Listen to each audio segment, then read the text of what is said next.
Hey everybody, welcome back to the HoloNet Marauders podcast and HoloNet Marauders Live. I'm AJ, joined here by my Bombad Mandalorian pals, especially this week because once again we have Jack, Din Djarin cosplayer, and we have another Bo-Katan cosplayer this week. We have our friend Robin, aka Vault Fox, Hello. on. So, how is everybody doing on this fine evening? I was going to say fine, and then I remembered the episode, so I'm going to say emotionally distraught. Yeah, we'll get to that. I mean, it was such an amazing episode. It really was.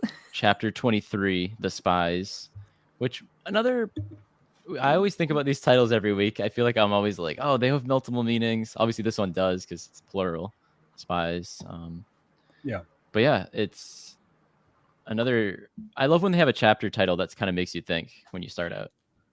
You know, we get and every week I absolutely love the cold open, if you want to call it that, of the show, and then it goes into the title. It goes into the Mando theme with "It Comes Towards You," and then it kind of reminds me of Stranger Things in a way, where you get that open and then the title, and it's like, ooh. That's exactly what a cold open is. Well, I know, but this show and Stranger Things like do it similarly, or it's like I really like how they do it. You're absolutely right. There's some great cold opens here this season, and this one was definitely the seamless transition between, Underworld Coruscant, and my heart for a second was like, "Is that Darshida?" And I thought then so. I saw like, okay, and I'm like, God damn it, nope. I know. Big time Blade Runner vibes again. Oh yeah, huge Blade Runner vibes. You'd think, 100%. You'd think the Empire would be using a less, like a more discreet droid than an Imperial probe droid. Yeah, it was. I know. That only responds to TK number. It just rolls on. Very subtle, guys. It's huge. Yeah. Maybe it has like in the when it's not about to approach someone, maybe it has like camouflage. So you can't see it until it reveals itself. It's like in Halo or something. Yeah. But if someone's walking down that alley to like throw away some space trash, and that would have been great. Say, hey, what are you doing over there with that Imperial probe droid? Dex just throwing out the trash. New Jersey region of Coruscant, naturally. Hey, why not? One thing that I thought was really funny actually during that scene was like it's around a corner, right? And like the probe droid is like hidden, but she is clearly in the middle of like the street, like the middle of like the alley, and like anyone on the street could see her. It's just if you take one more step around the corner, and she's walking all shifty too. Yeah, how is very she not sketchy. Been caught, man. You're very sus. Very incompetent. The New Republic. Before we get too much into the episode, I guess I got ahead of myself, but when we have a guest on, which is pretty much every week, we usually get their thought on the whole season as a whole to this point. I could guess how you feel about this season, being a big Bo-Katan fan. So how have you been liking season 3? Yeah, you would be right. So I had no expectations really for this season. I guess my only expectation was like they were going to talk about what's going on with the Darksaber and why Din doesn't want it and why she is deserving of it or whatever. I didn't expect that we were going to get this though. Like I didn't expect we were going to get, so I've been loving it. I understand the criticisms of, thinking that she's taking over the kind of like the spotlight, but I mean, she's Bo-Katan. She's Lady Bo-Katan. And with Dave Filoni being obviously one of the big writers behind the show and the big ideas guy, like this is really part of the roots of the story that he started back in Clone Wars to now with Bo. So yeah, it's crazy to me. It's like even whenever we were watching it last night, multiple times during the episode, I would just turn to my husband and be like, I cannot believe that this is live action. Like I can't believe that this is Katie Sackhoff, like just completely owning it, like, yeah. Oh, so good. But yeah, it is really great to, when season 2 came out and we found out Katie Sackhoff was playing her in live action. Like it's so amazing. Like I know Rosario is playing Ahsoka instead of Ashley Eckstein, but like I love when they get the voice actor to also become the live action. Yes, that's the most exciting thing about Lars Mikkelsen being finally cast as Thrawn. Man, he's got the cheekbones. He already was the voice. Like there was no reason not to use him because he's such an incredible actor. And Jack, that is a fantastic segue to where we're headed with Thrawn's little what do you call it? What do you call it? The Shadow Council. Yeah, Very- the Shadow Council. Shadow Council. Shadow That's- Council. that's them. Yeah, Like, love that cut between holograms. Like, that was really well done. So good. And rewatching it, like, obviously, as we assume everyone here has seen the episode, I was like, it's so well seated that he's obviously in the depths of Mandalore, in his little base.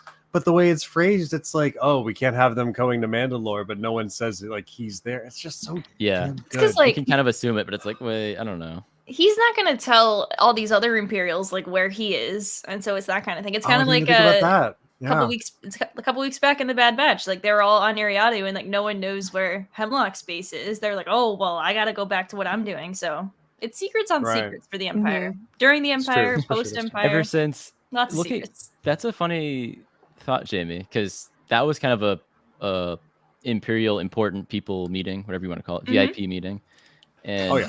they were all there in That's the best. person. Important Imperials. Saw Gerrera tried to bomb the place, Yeah. and now they're like, you know what, we'll do these remote. Like, we don't want to risk it. Let's have Yeah, everyone so- tune in. So it's just way safer, man. Yeah. And there's a handful of characters here, evil characters. One of them being Gilad Pelion from the Thrawn trilogy. He's kind of fun. Yeah. Hellion. Oh my god. Mhm. Once I saw that stash, it's like, oh my That's god, the is that guy. him? Yeah. Yeah. Great casting. Perfect. Oh yeah, the Cobb Vanth behind me. I was like, I didn't want to say it. I don't want to There's interrupt a- you. No, you're fine. There's a Kylo behind there too, but the balloons are in front of him. Oh, Yeah. you just noticed it. Oh, the Cobb. So that floats up and down. Usually just in AJ's Yeah. space. Every once in a while, I'll get like a really like big urge to just like make some like TikToks like with the Cobb Bantha cutout. So I can't help myself when they do I know, things. you made like, one know, Was it today or because they yesterday? I can't posted like remember. the Cobb Vanth and like Cad Bane like duo set for the Black Series, and oh my god, that was an ordeal. But anyway, that's not what this is about. I'm already Sorry. getting us off Well, the tracks. maybe Cobb's not going to show up, but Oh my we'll get there. god, We no, can he's hope. not. I've He'll accepted be in he's the not movie. going to show up this season. But I see Millie talking about Brendel Hux Anyway. was there. I was very Brendel excited Hux? to see Brendel. Whoa! And he's played by Domhnall Gleeson's brother. If you're wondering why it sounded and looked just Yep. like him, well, Exactly it the kinda same. was his brother. Perfect, Oh, perfect. yeah. And they mentioned Project Necromancer. Yeah, Which- speaking of the Empire being subtle, Jesus. I Raise the dead. I have a lot Yeah. of thoughts about that. I mean, I think Project somehow Palpatine returned. yeah, clear. That's it. That was the original name. And I mean, they're they like, did yeah. call their big, like they did call it the Death Star.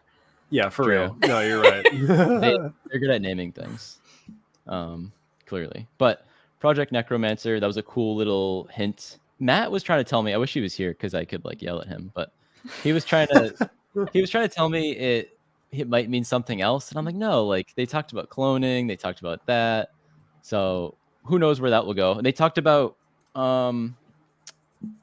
Gideon says like, oh, it'd be nice to have like a new leader or something instead of Thrawn. And they're like, oh, that's Yeah. what Project Necromancer is for. And it's like, oh, okay. I think we can assume what that might be and where that's going. But that was a nice little sequel era connection that I enjoyed very much. And the other thing that was interesting was the clones we've seen all along, and like the pickle jars and all this on Navarro. That seems to be Gideon's own doings. Like we kind of thought those were the Snoke projects all along, but maybe that's just Gideon's own little side experiment because they kind of accused him. They were like, "Hey, what are you doing with Dr. Pershing?" And he's like, "Oh no, like I'm not. I'm just in my section of the galaxy here. Don't worry about it." And he Pershing's did gone, like, baby. Yeah, tie up poor those guy. loose ends actually as well. So Yeah. he's gone. Yeah. So I love a good evil people meeting. I don't know why I keep calling it that, but I don't. A little shadow council. It just sounds Legion cool. of Doom. Yeah. Yeah. Exactly. Yeah. Yeah. Meanwhile, So the Shadow Council. And Not now. Okay. right before he walked in, right before I almost said Thrawn, right before Gideon walks into the room, he goes through like the Phantom Menace style red shields, like a bunch of them, and he has his Yeah. Mandalorian stormtrooper guards there, who are really cool. But Those are Mandalorians. they reminded me of the Rebels, Imperial Mandos that Gar Mhm. Saxon Sure. had. But maybe Well, I mean, they probably aren't though. Yeah. Bo called them out specifically not being Mandos. I mean, that's True. just Bo, but I think that's Hmm. the writers going, "Hey, don't worry about it." That's They are like because they true didn't act Mandos. like they didn't fight like Mandos. They had No, they fought like the grappling stormtroopers. hooks. Yeah, Yeah, they were stormtroopers with slightly better aim. Like, yeah. okay, They fly so now. they get a medal. They're They fly Mandos now. now just because of that. Okay. So those guys were cool. They even, if I maybe it's a reach, but they even kind of had that first order visor look to them. Maybe not. That's Yeah, good. Getting I Yeah, agree they on did. that. Phase If 2 you- vibes. Yeah, Oh, so yeah, it's a they had combination clone. of like the clone helmet, but a lot of like the sequel era stormtroopers, their helmets also have like that like flat, like looking like face as well. Yes. Yeah. So like Yeah. I think They were that's really cool. It's a good like blend of it. Without Matt here, we can talk more about cosplay since we're all cosplayers. You three are the big cosplayers, and I'm just kind of Hey, here you for the cosplay ride. too. You Jamie do makes me the too. stuff, I wear it, and I have a fun time wearing it, You're but I'm still not a a good. cosplayer. Making doesn't True. is not required to cosplay. Mhm. True. So, yeah, there was a lot of cool costumes. One of them being the Praetorian Guards that they did mention at the Shadow Let's just Council jump meeting. ahead. Well, they Yeah, let's mentioned just get them. into it. They I'm fine with mentioned them. that. And as soon as they mentioned Praetorian Guards, I was like, "Oh." Well, like Um, they mentioned them, right? That was well seated because then you don't hear and think about them for the rest of it because you're just so focused on this adventure into the depths of Mandalore. And then Paz like kicks off the last two, and it's like the tone doesn't say he gets out of this. So Yeah. what's coming? And then they show up, and oh, it's so easy to forget, like because I think they were pretty well handled by Rey and Kylo, who are two best of what they can do. yeah. And while they fought pretty well, like obviously they all got taken out. Here it was like they're terrifying. Oh my Mhm. god! I love this because here's the thing. There's definitely something, in legends about like royal guards and whatnot, but like I don't know from a basic level of this. The Praetorian guards, we know absolutely nothing about them. We know Way Who cooler. are they? Where We did they don't know come shit. from? Yeah. they just protect Snoke and that was it. So like just hearing the name drop Praetorian guards, first of all, that's a sequel reference, and it's like holy shit, they're not calling them royal guards, they're calling them Praetorian guards. Mhm. And so it's just like there's this like little like academy somewhere of like Praetorian guards. It's just like this is incredible. And it just gets you thinking about it, and then like they were terrifying, and it's something that like no one else is prepared to fight against, and so that was very cool. Yeah, I guess we can talk more about it later, but I was just very Yeah. excited just for the name drop alone.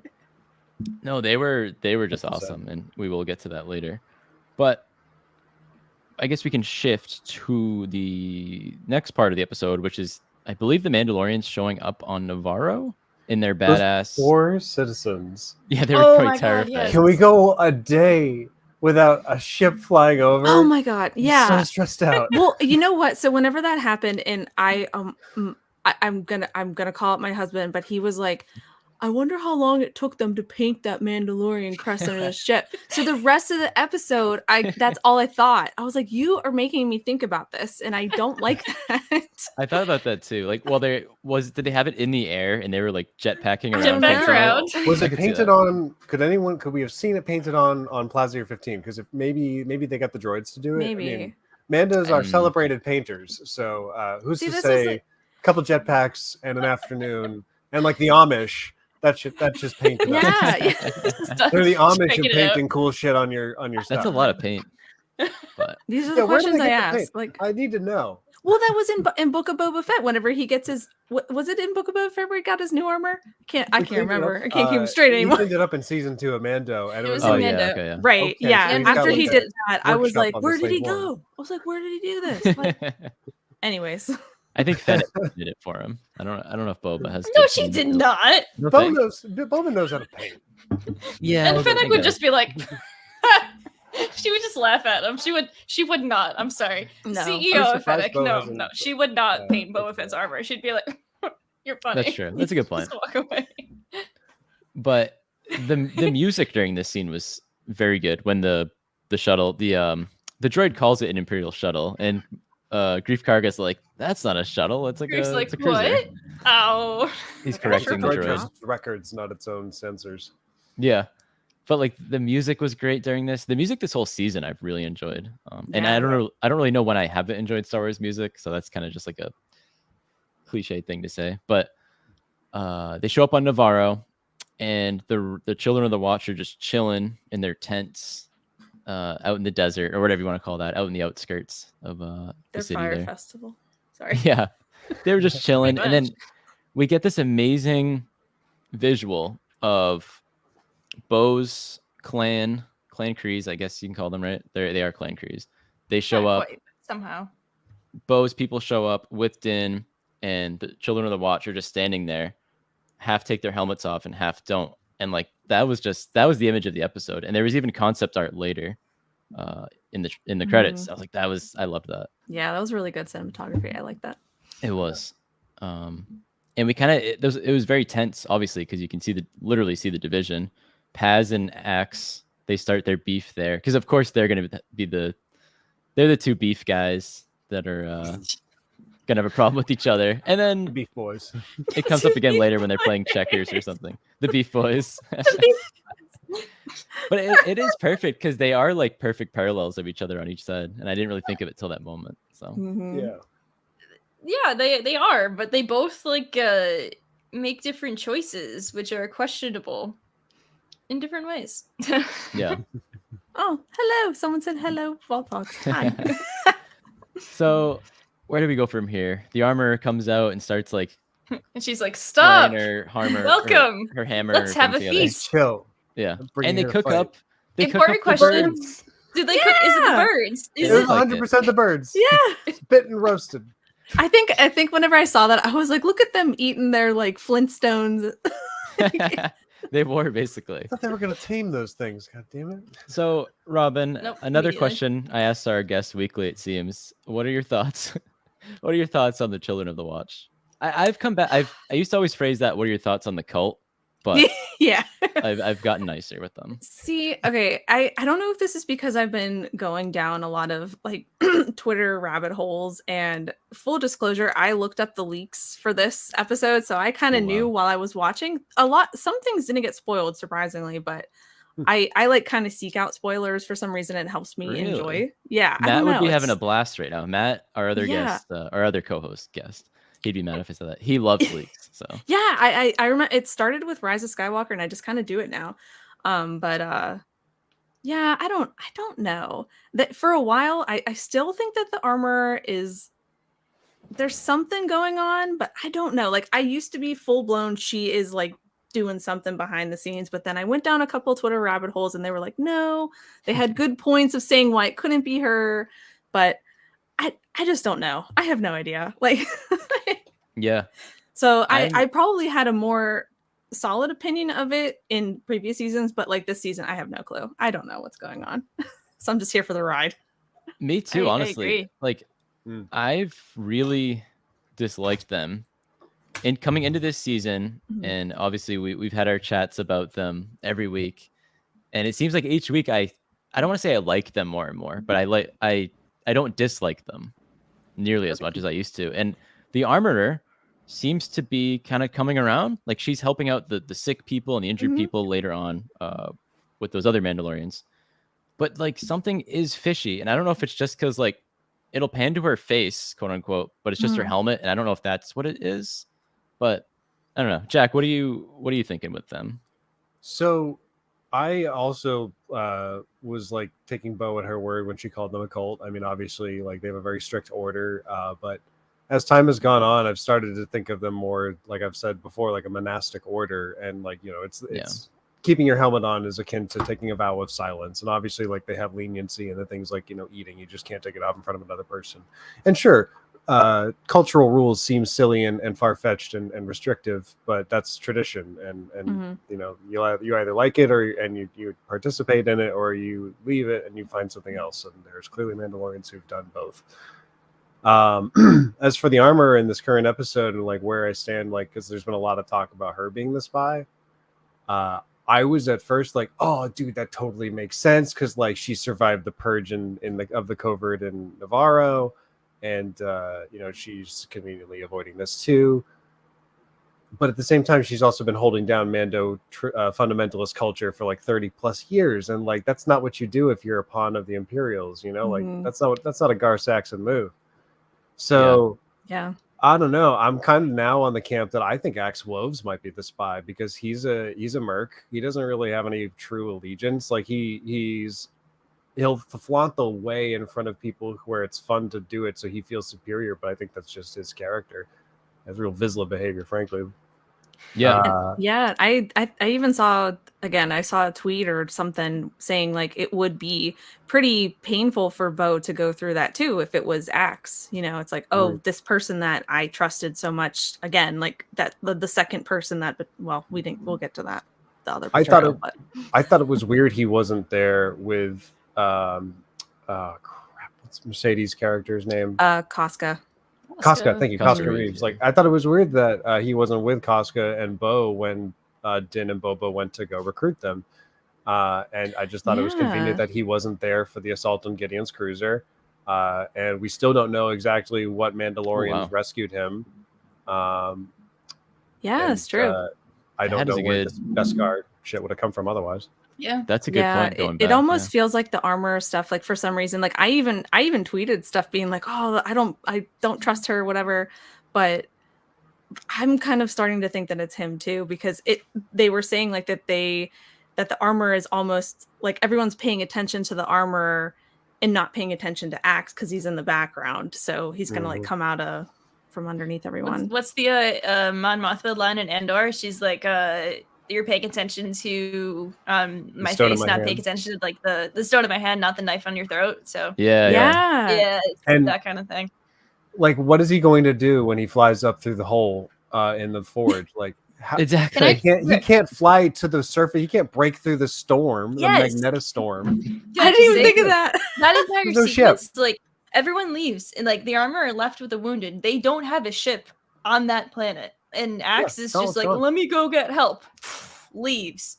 Where is he going? I didn't even question that in the moment. Where? What? Yeah, I didn't think took of it advantage till later, of the situation, and it just seemed that's fishy to me. Like that's the same behavior, but it's more accurate because it's like, well, what the hell are you doing, man? What are you really going to contribute with this? Because like clearly they had it. It only took like another 10 minutes of Paz just mowing them down before they were done.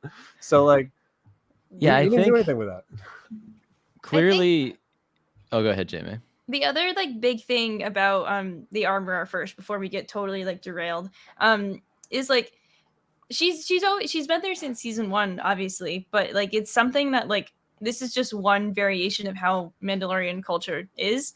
And I still think that like the armorer has her own agenda of something that she's trying to do. I don't think that she's working for the Empire in the slightest. I think that maybe she's trying to do something else that's a little bit nefarious, if anything, but I don't think that she would ever like sell out to the Empire, because that entire like reveal like later on with Bo and the Darksaber, like that we'll get to that. That takes everyone by surprise, like very like, oh my god, like everyone by surprise. Yeah. But as far as the spy thing, clearly the two of the candidates are the armorer. It's like a game of Clue or something. It's the armorer, Axe, the armorer, and then with another her one hammer at the forge. Another one could be, and I don't think it is, but another one that we'll throw in is those new Mandalorians we meet, the pirate Mandalorians, the remnant ones, like because they've been on Mandalore and they knew where the forge was, and the forge is where Gideon's base is. So like, did they lead them there? I don't know. Yeah, that's a pretty big theory. Is that like, well, they knew where the forge was, so they just led them right into a trap, basically. Yeah, Axe and that random monster. But Axe said he was there for the Night of 1,000 Tears. Every ship was getting blown out of orbit when they tried to escape during that purge. How the hell did he survive that? He made a deal. Orbit? He clearly wasn't a remnant like those ones, so I don't know. What side was he on the Night of 1,000 Tears? That's the question, right? Yeah. That's the question. That's the big question. I personally think Axe is. I'm with you, Jack. I think Axe is the spy, but I don't know. The fun thing is we can speculate for a week until this finale of who's the spy. I'm excited. Maybe Robin has already been spoiled. Who knows? I don't know if leaks. No, are out I haven't there. actually. I was looking for them. I'm like, I need to know. Yeah, it's gonna be a long week. It is. So, yeah, I think they want us to think it's the armorer, but it's probably not. Yeah. Yeah, I'm gonna stand by it. I think she's trying to do her own thing, but I don't think that she's gonna sell them out to the Empire.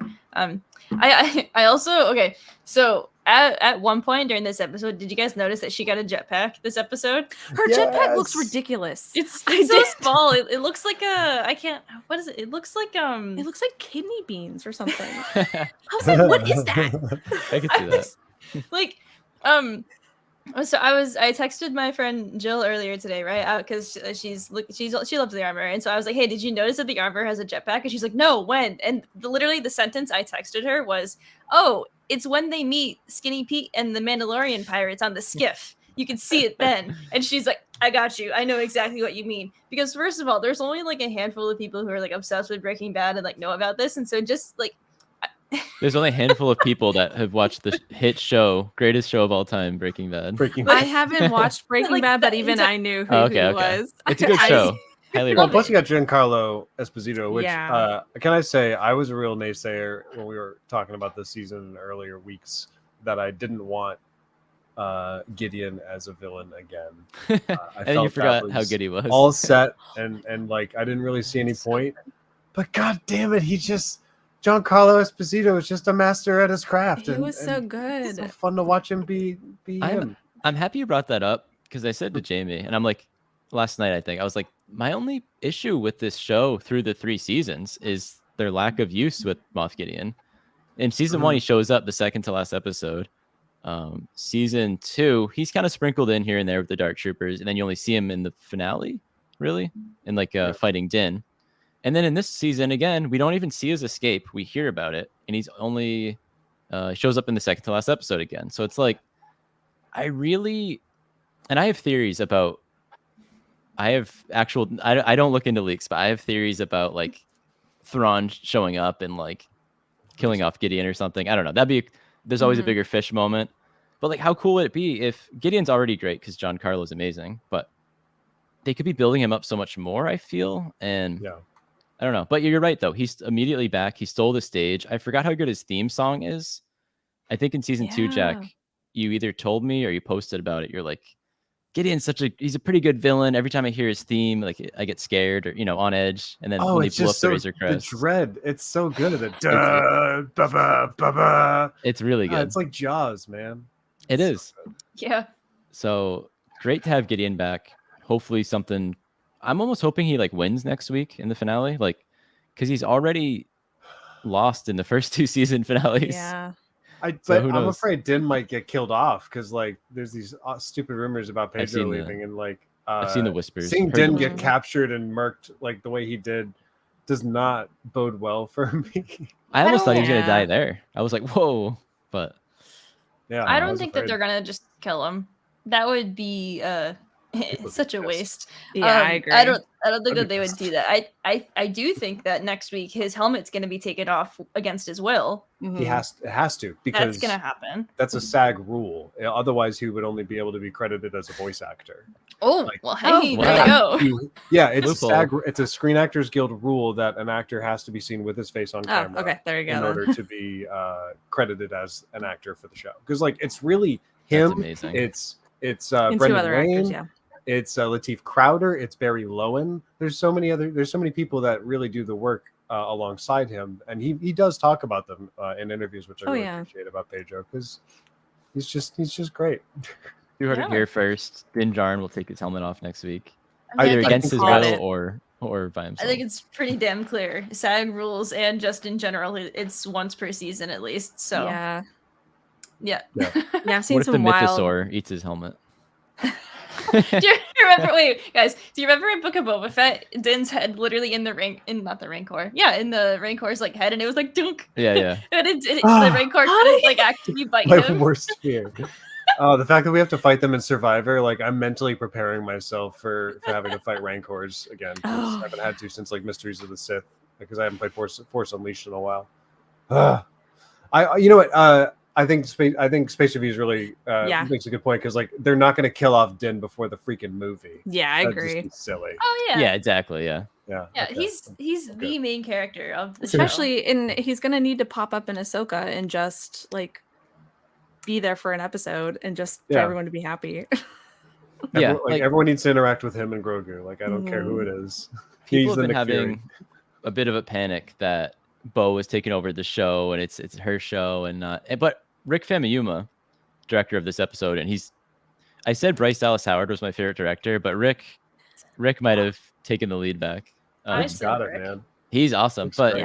Yeah. he said like the Mandalorian is no longer about just Din Djarin recently. I think last week at Celebration, but it's still Din's show. Like it's still they're not going to kill him off, and he's still always going to be there. He's kind of Bo's second in command, I feel, and like he has that very touching moment with her.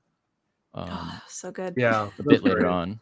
Like, we when don't he- even give a shit about this stupid thing. That's why I tried to give it back to you. Like we just care And- about having a good leader. Yeah, and I think that's interesting because that's kind of how I've always felt about the Darksaber, because I know a lot of people like to talk about like the politics, or not the politics, but like the way that you get the Darksaber. Like that's all. I'm just gonna rant a little bit here, but that's all that I heard for the last 2 years was anytime I posted a photo of me holding the Darksaber, they were like, "That's not yours," and I'm like, I'm just out here like, I have a Darksaber. I want to hold it. Like, Yeah. to me, like cosplay is just like do whatever, canon doesn't matter. But I always was thinking in the back of my mind, I'm like, yes, mine's over there. I actually couldn't find it the other day. no. It's on the shelf now. But oh god, what was I saying? Oh god. Darksaber. About Bo and being Angry like people people. being annoying Oh, about the Darksaber. yeah, so they were I always thought that it was like how we were talking about in the beginning, everyone's so concerned with the armor that they're not paying attention to like, Axe and whoever in the background. Everyone's so concerned with how people get the Darksaber that they're not sitting back and thinking, maybe we should give it to someone that like has care, like is a good leader and stuff like that, instead of just arbitrarily fighting and getting it.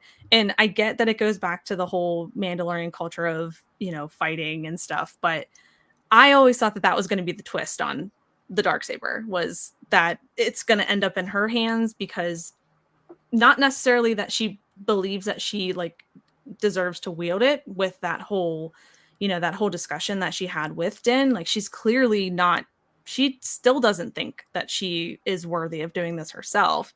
So yeah, I don't know where I was going with that, but it was No, I'm here for it. Like, Yeah. Filoni has been trying to reshape Mandalorian culture since the Clone Wars with Satine, and I think this is just like her kind of, like her sister, Yes. not getting hung up on the traditionalist values and just trying to do what's best for Mandalore as a culture, because that's not always going to line up with fundamentalism or even just your own personal ideals as a member of royalty, like she is. Yeah, and that even goes back to how we found out how the Darksaber ended up in Moff Gideon's hands, is that I never would have guessed in a million years that she, met with the ISB and all that, and a ceasefire and stuff.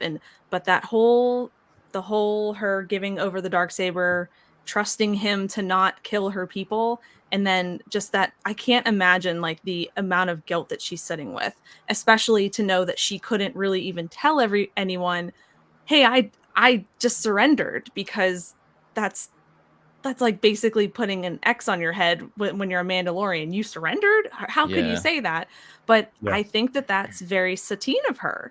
That was very, this is what, I mean, we haven't gotten a Satine mention. I don't know if we're ever going to, but I'm like, if this is as close as we get, the fact that she wanted to do this last act of, in her mind, peace, to just surrender to Moff Gideon, however misguided it was after the fact, I'm like, this is basically our Satine mention in my mind.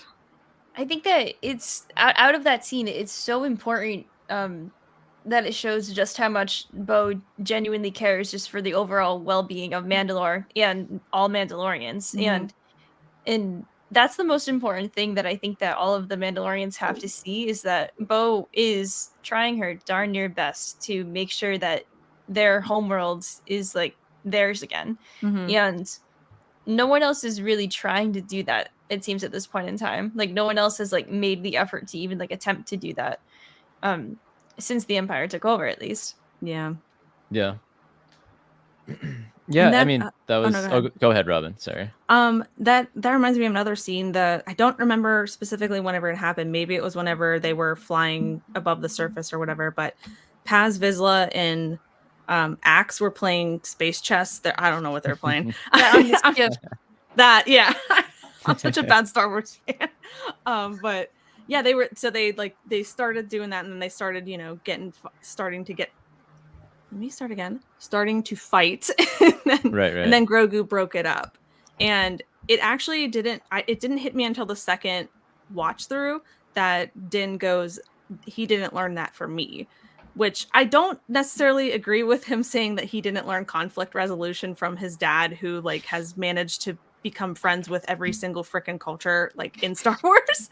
But I think that that's a tie back to Bo, he being like, he spent so much time with you this season that he's kind of learned that's fighting isn't always the answer. And that's something that Mandalorians kind of need to learn, because like Bo has been saying this whole season, the Mandalorians have always been undone by themselves. It's funny you bring that up, because when Din says that, it's a very Din thing to say. I didn't teach him that, because my favorite episode, The Marshal, he literally breaks up a fight between Cobb Vanth and the Tusken Raiders. So like, and he brings those people together. So it's that's a good point. He definitely He knows how to communicate with the Tusken Raiders. Like, yeah. So this was a Cobb Vanth reference the entire time, actually. Thanks for tuning in. We skipped over Grogu's new. Oh my god, his little augmentation suit. His little Evangelion suit. Okay. Wait. But before he even gets it, though, the Mandalorian fleet arrives. Grief walks himself out there to Bullock Canyon, and he hands over like a bottle of brandy to like Din. Like, welcome, here you go. This is your housewarming gift. Now we have to go all the way back. Like, I got something for you. Come back with me. It's just like. Do you think they walked back the whole time, or do you think Din gave him lipsies? No, like Grief held them definitely and they took like jetpacks back.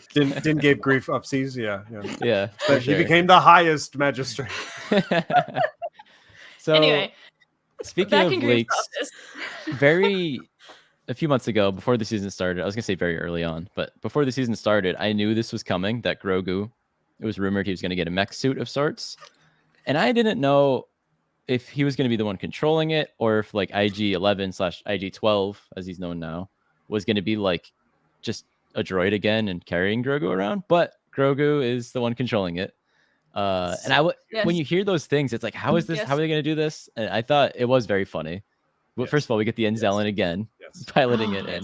Yes. Squeezy. I love. Okay, obviously, like IG is gonna like look like robotic walking around because he's a robot, but he looks like somehow even more robotic than like possible, like with Grogu controlling him, and it just.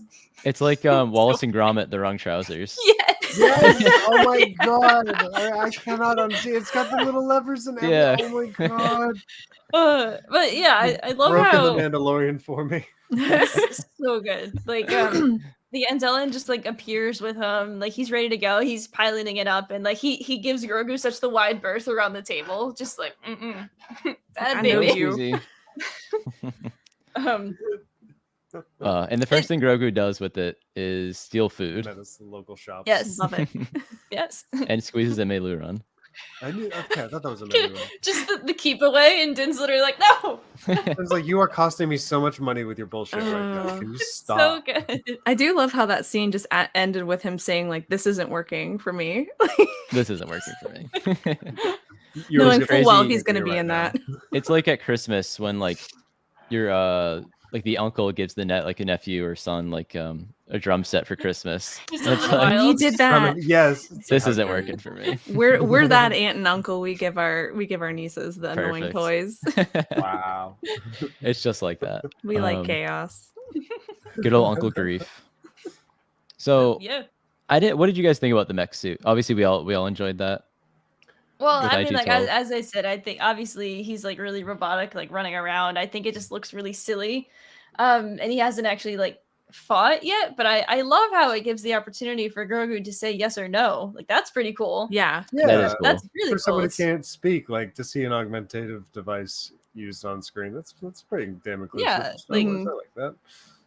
If it's just yes and no, you can do a lot with that. It's something. It goes back to Breaking Bad. 1 ding for no, 2 dings for yes. There, Oh is my it the other God. way? I don't remember. Does that mean? Hold One on. of Does that those. mean this is going to end with Grogu in the suit going yes, yes, yes, yes? And he And- blows and up then- Giancarlo. and there's a bomb strapped to him. I bet you someone is gonna make an edit of that. Can't wait. They should have already. If anyone's watching Oh. and they want to go make that, please do that. I'm and let gonna us do know. that after this. Please do it. You All have I to. can hear in my head now is that TikTok I was telling you about before we got on, where it was someone had replaced the yes of IG-11 with Pedro Pascal going yas. So it's just Yes. yas. Yeah. Yes. Oh my god. This isn't working But- for me. Another Jack, that could be humorous your new moment go-to added in. line for everything. Just, this isn't working for me. I think that's gonna be how I'm if I gonna like don't enjoy want to that. answer a direct message or something, this isn't working for me. It's the best To response. the 'cause, like, point, you know. what is someone gonna say Honest, it's not blaming anyone. It's just Yeah. saying I can't do it right now. to that? But yeah, Oh, yeah. Rick Give a Famuyiwa once toddler the again. wrong noisemaker. He's great with comedy. He did the season opener with the Enzellans as well. He just like he has a gift for Oh, comedy yeah. in this show. And he did the episodes early on with the Jawas. The Jawa, yeah, So, yeah. Yeah. Oh Mm. yeah. which was like iconic of Din falling off the side of like the sandcrawler. Oh, every time I Oh, yeah. rewatch that, I just makes me want to watch Raiders again. It's so Oh, yeah. Din. I love it. It is. So I forget where we left off we got to Mandalore. We were kind of there. And then we see those Raidery Mandalorians show up. Did I miss something in between? We talked about the Mandos fighting. Yeah, no, we talked about them. Like, it's pretty cool to see that there was someone surviving on the surface this whole time and They look cool. And still I loyal to Kreese. tweeted out earlier, Skinny Pete on his shoulder. I don't know that character's name. I don't know if We he don't had really- one. I don't It's know good, But either. we'll call him Skinny Pete. On his shoulder, instead of a pauldron, he had a B2 battle droid head. I'm pretty sure. I'm 95% sure. Really? But yeah, Oh, wow, that's Yeah. great. it's. I wish I didn't come prepared and bring the image, but it's unbelievable. If check out our Twitter, I think it was the last tweet I had, but I saw it again and I was like, wait a minute, and yeah, definitely B2 battle droid head, which is just badass to add. Like these. Speaking of cosplayers again, like these Mandos It is. could be like a cool cosplay. You can kind of I mishmash love your these own Nomad thing. Mandalorians. Like Yeah, they were like I- That's Raiders like in Fallout something or you something. would do in this situation, but why would a B2 be on Mandalore? Because I mean, the fighting was with like K2s and stuff like that. Like, scavenge whatever they could. Who knows? Yeah, I don't know. I I'm just love curious. the I'm trying vibe. to figure out. I love a good scavenged, absolutely looking like junk armor. it's cool. Yeah. Yeah. Oh, 100%. Yeah, no, it looks great. And their little skiff thing was cool. It was like a pirate ship thing gliding on the surface. Yeah. So initially, when that like showed up, like I love how they were just walking along, they're like, oh, something on the horizon. When it initially showed up, you could tell it was like a skiff and like it had like the pirate like mast and everything, and it looked like really cool. I for a moment, my heart thought that it was going to be the skiff that Sinai Thado uses in the short story when he finds Kix, because that entire thing. Sorry to Yeah, bring it because back. he's just to- on Mandalore chilling. But you never know. But it was like the same kind of like skiff. I also like love how like they used like a lot of it sounded like Black Sails. It sounded like Assassin's Creed Black Flag. Like the music like sounded like pirates as well It as did, they yeah. were approaching, which Yeah. was very cool. There's a lot of strings, maybe a little hurdy-gurdy in there. I'm not sure. They have the lookout up top, Yeah, it was looking great. around. Off the starboard bow. Oh I was yeah, like, yeah.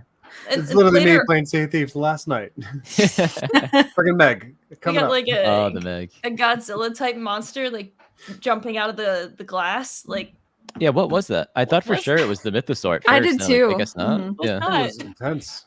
This Just was some probably other- trying to hide from that thing. Jesus Christ. Yeah. Some There's other been big so lizard. many beasts this season, or monsters, whatever you want to call them. Well, I talked about how like beasts have been awakened from the bombings and stuff, and like we're like, oh yeah, like yeah, there's like those green-eyed fuckers down there in the mines. Yeah, that's what they're talking about, right? Okay.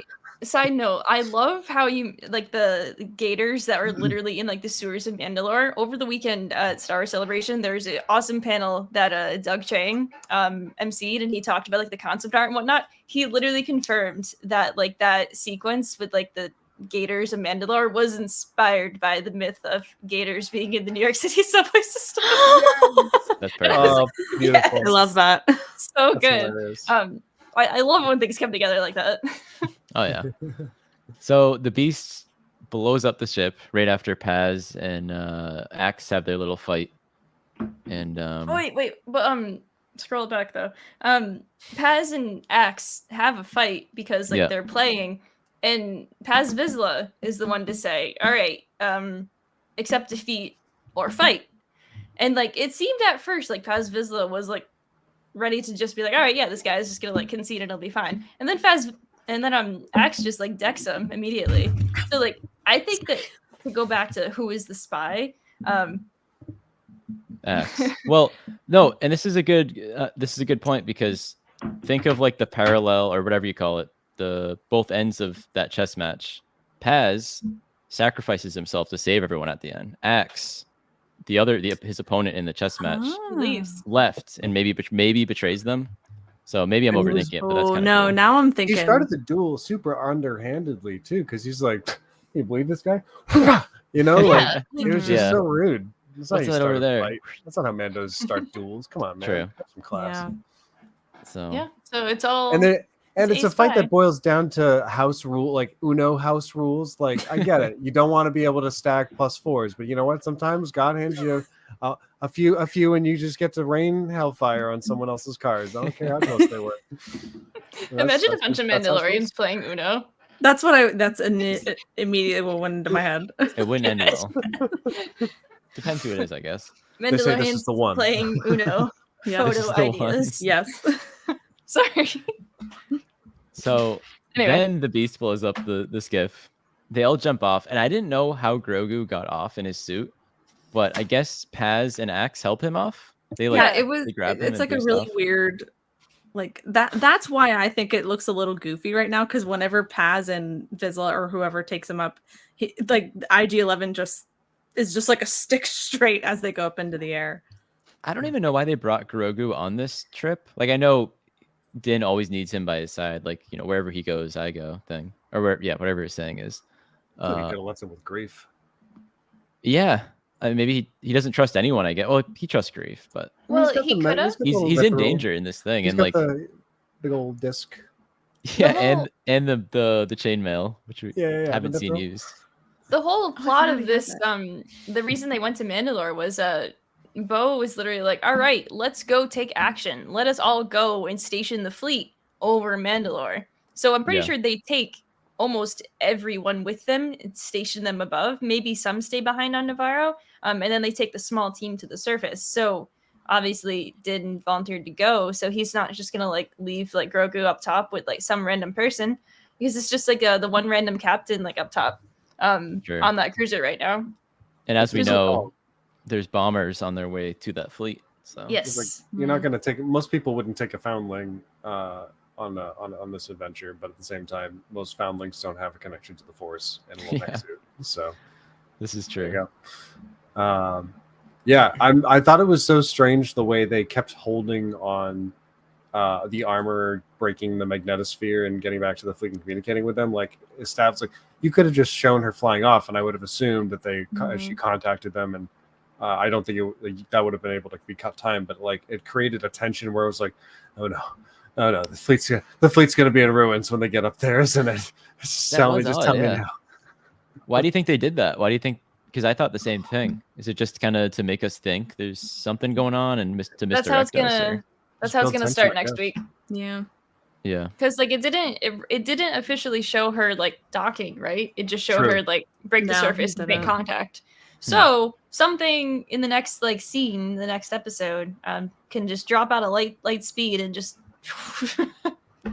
Yeah. So they get to the forge underground, and that is when these Imperial flying, not Mandos show up. Fakealorians. Fake Yeah, Mandalorians. Fakealorians. Whatever they Posers. are. But a lot of people thought they were the Dark Troopers, but I think they misunderstood that because later on, Moff Gideon says he like his suit that he is in is the new He's the Dark Trooper. That's the new Dark Trooper suit. Yeah. Yeah. Because So- he's trying to cultural appropriate So- and create a cultural genocide, literally a genocide of Mandalorian culture by saying Beskar is no longer like just about Mandalorians. It's now Right. about an imperial project, and that's going to be even better than Mandalorians. Yeah, didn't Yeah. he say something like, and now it's like the best suit of armor ever because it was missing me or something? Yeah, it's, Yeah. He said something ridiculous, and I was like, I love Yes. you. Yeah, he refers to it. He's like, "Oh, I have like the perfect element. It's me. I'm me." inside of it," and it's just like, All it was missing. Perfect. I love this man. which is interesting. All the entire look is interesting. How do you guys feel about the It's a super horns suit. on his helmet? Oh yeah. Like, what's going on? Horns on a helmet, never a good yeah. good sign. The Since armor has Maul- them, but Since Maul, I've attributed them to being like, this is like akin to an outside influence on Mandalorian culture. Mhm. That doesn't really track with the armor, and like I still don't know what to make of her horns, but they're just like two little spikies versus like Mhm. the whole The crown Gar Saxon thing one. that the Yeah. Gar. Yeah, exactly. Yeah. That's big I won- Saxon energy on that helmet. Yeah, it's sometimes I go back and forth between with the horns on the armor. I'm like, it would be them to just put horns on her to like throw us off and be like, haha, all you're theorizing. But then other times I'm like, I don't know. Yeah. I Everything know. is symbolic in Mandalorian culture. Like the shape of a helmet says a lot about Yeah. your clan and everything. So it's like it has to mean something, but Right. what? Doesn't make any sense. No. Or John and Dave are just messing with all of us. When Probably. he walks, it's got like a so I think he's got like some augmented super punches ready to go on that thing because it's a dark trooper suit. Like it doesn't look like it because it literally just looks like armor over like Darth Vader. So it's like leather. Iron Man. Yeah, He's like Iron Yeah, Man. in this- yeah. Kind He's of got an a Iron Man little thing bit going less, on. but for the most part. yeah. It's very shiny. I was like, I'm not making that. Yeah, no, not that one. I do no. not want to make that. The only thing worse No. than chrome is pure black. Nope. Brotherhood Okay. of Steel power armor. Yeah. Definitely. Yeah. Yeah. Yeah. So our heroes and all the Mandos get trapped inside of two like locking doors, which I don't know. It's kind of like Obi-Wan and Anakin in Revenge of the Sith. Like, we're smarter than this. How'd this happen? Yeah. I Literally. don't know. It was just it's so seamlessly changed from being like wreckage and rocky tunnels to being the vault that it is. And It it was very much cool. reminded me of like when Han was charging a couple troopers down the halls of the Death Star and then comes into a whole garrison in the newer editions. Nobody batted an eye that suddenly the rock walls gave way to like this like very clean and They did like, eventually. They were like, Yeah, what the hell but, is like, this? Mm-hmm. they were chasing for a while, but like Din's like barreling down like in front of everyone doing his like trademark, just like getting shot like a million times as he's walking, but he's okay, he's invincible. Well, But like mission's restricted. You have one goal in mind. he's is like so one True, you spot can't where- really see. I think like they're so used to like when you wear a T-visor, you literally have to use your head to actually see a damn thing with any peripheral. And yeah, if you're focused on one goal in mind, like you're not really going to be looking at the exterior surfaces. Yeah. So that's when Gideon shows up. They're all trapped. And then there was a really, really cool moment of Gideon seeing Bo-Katan. And Din is all tied up, by the way. We saw that. He's all strung up by the grapple things, whatever you call those. And it was like another moment. It was a good parallel from earlier when Bo tells us that she surrendered the saber to Gideon. And obviously she holds it up and it's like, okay, it's a tense moment, but it's like she's not going to surrender this again. And then I think Paz says this is the way. And that was the best one. Yeah.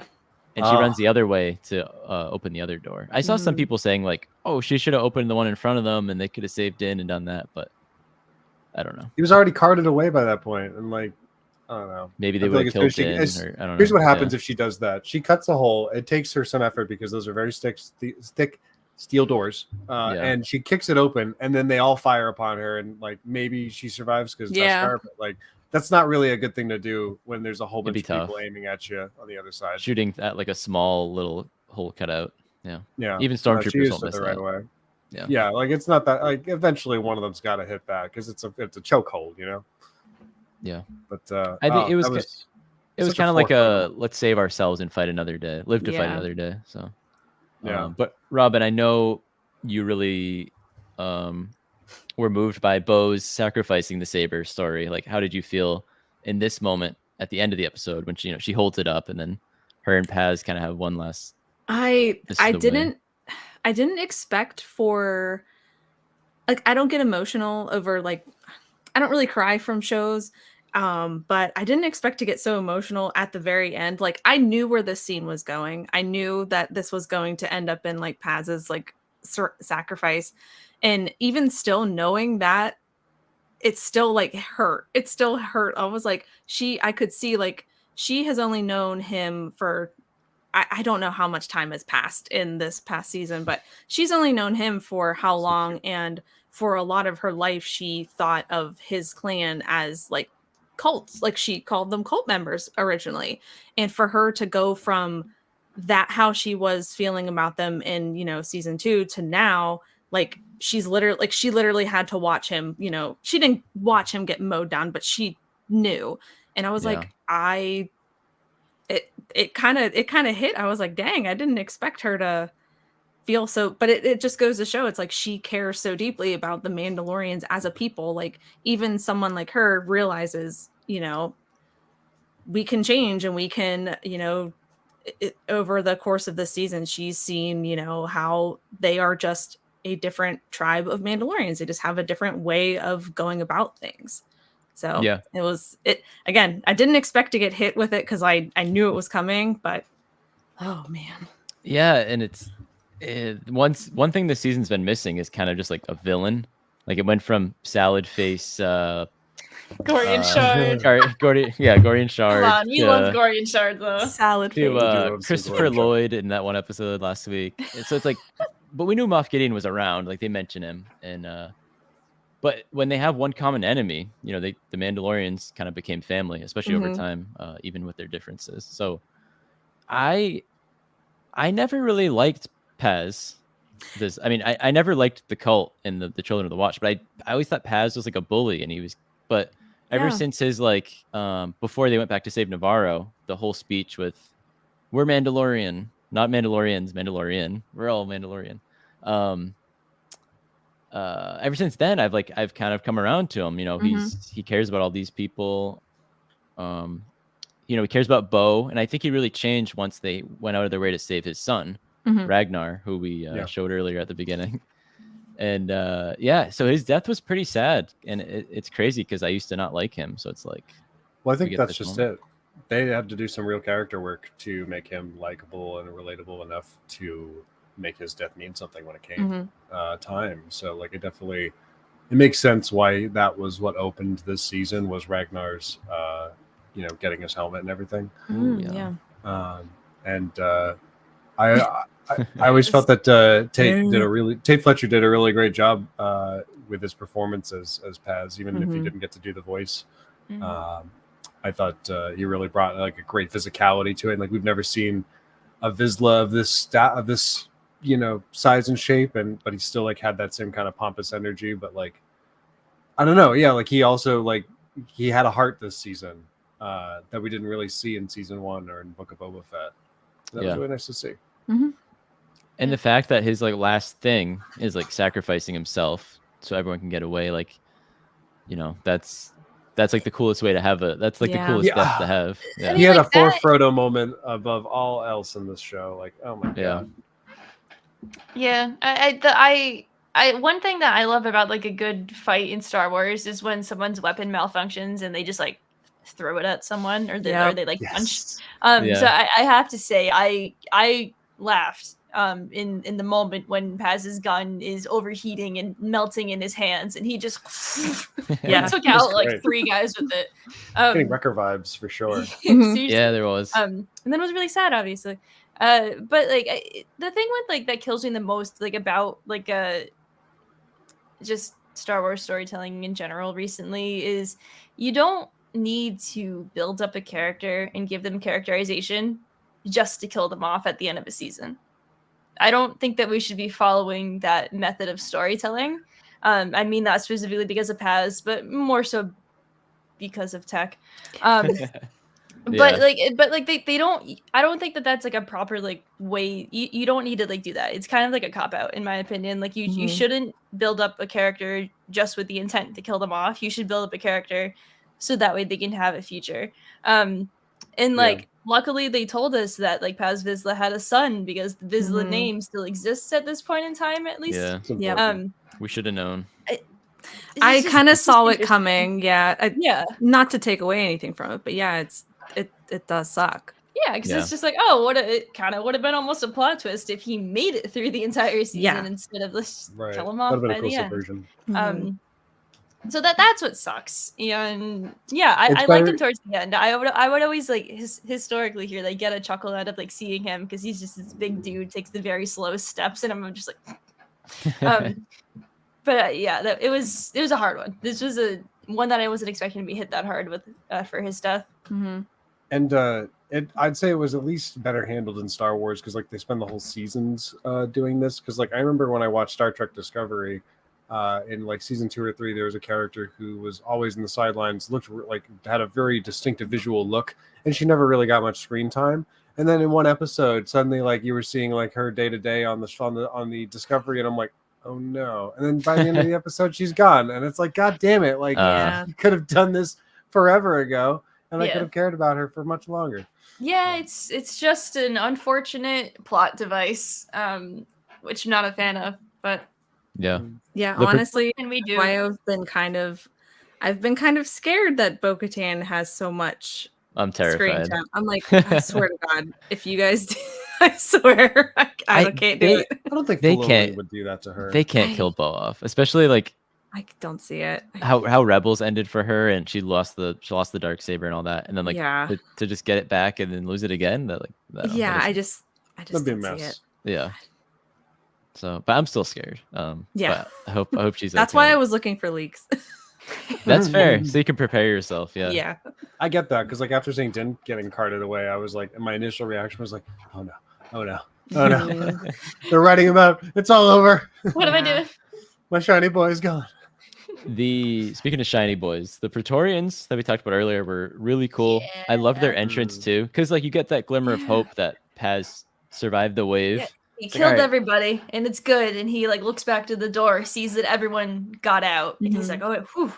Oh, so he at least knew everyone got out. Okay, I feel I a little think bit better. there's like Yeah, a, yeah. a His second of sacrifice it- wasn't in vain. him Mhm. walking around, but then these 3 red crayons just walk out, right?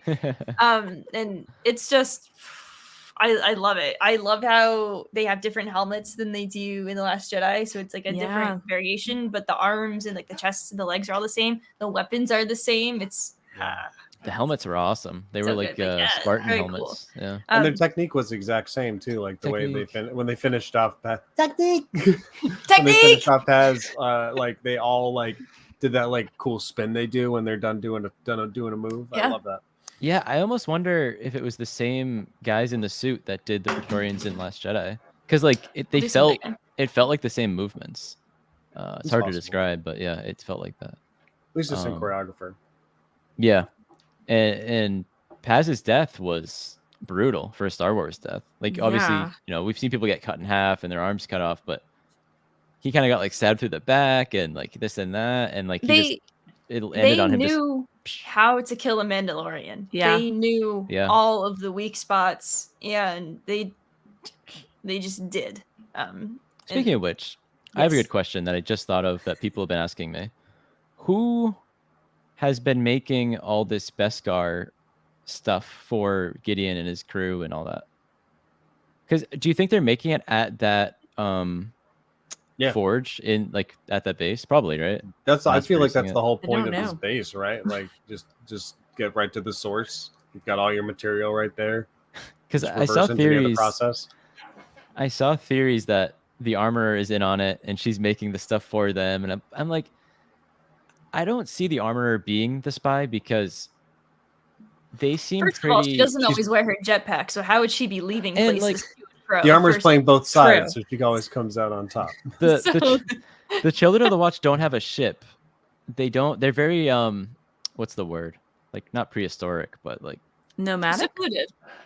They're savages, according to X. I guess everything Yeah. everything you guys just said. Like they don't seem. She doesn't seem to be the one to like send out a transmission to Moff Gideon or Elia Kane and be like, "Hey, Bo and Din are doing this and they're teaming up. We're going to Mandalore." Like Mhm. they don't seem to use like technology, quote unquote, really much. So Oh yeah, I see what you mean. primitive. They're very primitive. They're very right? primitive, Yeah. according to Axe. Prehistoric, according to Axe. Yeah. Who Axe is probably the spy. I do kind of love like how it just kind of came out of nowhere that Axe was just a douche. Like, I know, Like like he didn't say anything in season like 2. you don't, He just yeah, sat you there never and get looked, that. "Oh, You cool." never get that vibe. I mean, I Mhm. guess at the end of season 2, like He's- Bo-Katan and Boba Fett, like they have their little fight in the bar.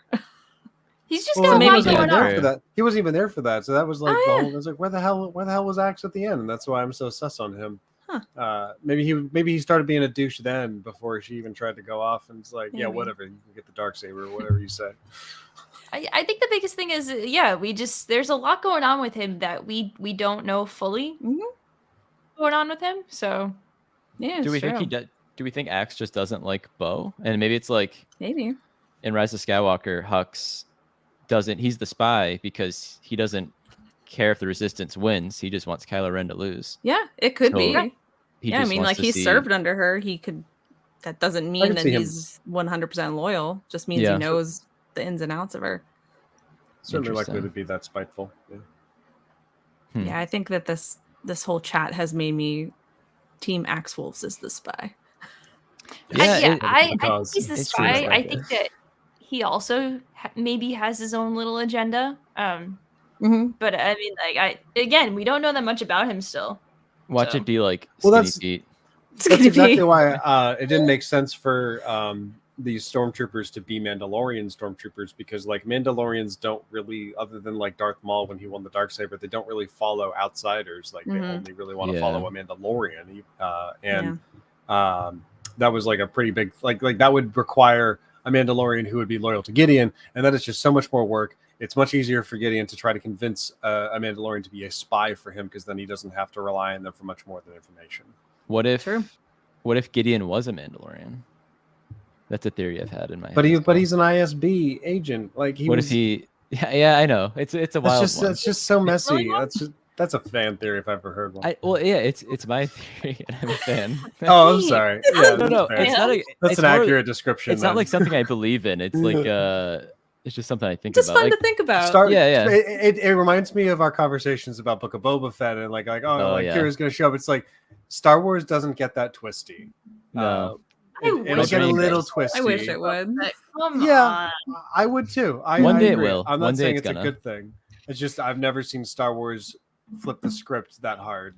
There's been no Game of Thrones moment. Why do we think This is as Gideon's close so as we gotten. obsessed with? As before we wrap up here, as we've kind of hit our limit here, but why do we think Gideon is so obsessed with Mandalore?